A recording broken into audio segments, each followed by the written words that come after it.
जब भी बात आती है बजरंग बली की तो हमारे मन में एक अलग ही छवि उभर कर आती है, जिन्होंने अपने लिए कुछ नहीं किया, जो किया दूसरों के हित के लिए ही किया। वे ब्रह्मचारी रहे, क्यों? ताकि उन्हें प्रभु राम के कार्य तथा संसार के हित में कार्य करने के दौरान कोई भी बाधा बनकर उनके सामने खड़ा ना हो।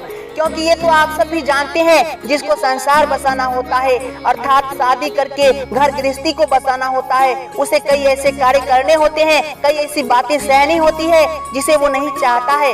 कभी कभी तो घर गृहस्थी वाले ऐसे धर्म संकट में फंस जाते हैं जहाँ से उसका दिमाग अनकंट्रोल हो जाता है। कुछ टाइम के लिए वे सुनने हो जाते हैं, सुनने के बराबर हो जाते हैं, फिर उसे कुछ भी सही या गलत नहीं दिखाई देता है। वे नहीं चाहते थे कि मैं भी इस घर गृहस्थी के माया जाल में फंसूं और उनके कार्य में राम काज के बीच कोई भी बाधा बनकर उनका रास्ता रोके खड़ा हो।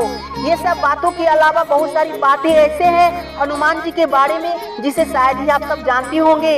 हनुमान जी को सिंदूर क्यों चढ़ाया जाता है? एक बार प्रभु श्री राम हनुमान जी को मारने के लिए उनके जान का दुश्मन बन गए थे। इसका रहस्य क्या है?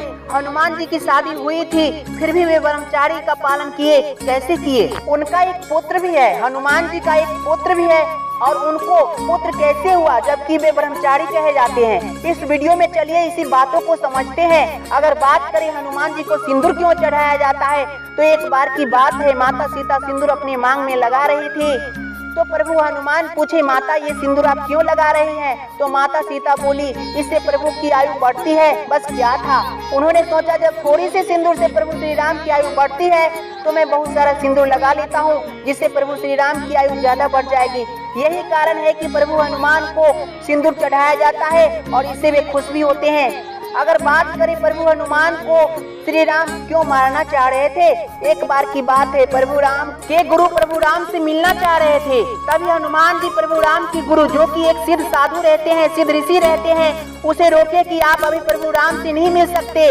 वे आराम कर रहे हैं और उनको इस टाइम कोई डिस्टर्ब ना करे, इसीलिए मैं पहरी बनकर यहाँ खड़ा हूँ। ऋषि कितना ही समझाया हनुमान जी को कि राम से मिलना मेरा अति आवश्यक है, पर हनुमान जी एक न सुने, जिससे ऋषि क्रोधित हो गए और राम जी से कहा, इस बानर को मृत्यु दंड दो, ये मेरा साथ दुर्व्यवहार किया है। राम जी ठहरे गुरु की आज्ञाकारी। वे हनुमान जी को मारने के लिए धनुष बाण लेकर खोजने लगे। हनुमान जी मिले, वे राम राम का जाप कर रहे थे एक जगह बैठकर। प्रभु राम उसी टाइम उन पर तरह तरह का बाण चलाए, पर राम नाम के प्रताप से राम जी के एक बाण का भी असर हनुमान जी पर नहीं हुआ। राम जी बाण चलाते चलाते थक गए, पर हनुमान जी पर कोई असर नहीं हुआ।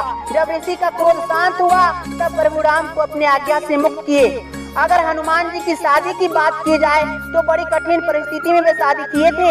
हनुमान चालीसा में ये पंक्ति तो सुने ही होंगे, अष्ट सिद्धि नवनिधि के ज्ञाता है हनुमान जी। तो 9 निधि में 5 निधि का ज्ञान उन्हें उनका गुरु सूर्यदेव सिखा दिए। बचे 4 निधि, उस निधि को सिर्फ और सिर्फ विवाहित लोग ही सीख सकते थे। यही कारण था कि सूर्यदेव अपनी पुत्री परम तेजस्वनी सुवर्चला से हनुमान जी से शादी करवा दिए, पर शादी करके भी सुवर्चला फिर से तपस्या में मगन हो गई, इसीलिए शादी करके भी हनुमान जी ब्रह्मचारी कहे जाते हैं।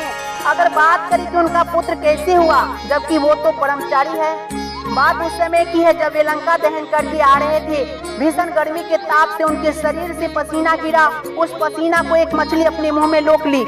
इसी पसीना के प्रभाव से उनका एक पुत्र हुआ, जिसका नाम मकरध्वज कहे जाते हैं। आज के लिए इतना ही। जय श्री राम दोस्तों। अगर वीडियो से कुछ भी जानकारी प्राप्त हुई हो तो प्लीज कमेंट करें, लाइक करें और हमारे चैनल को सब्सक्राइब कर लें।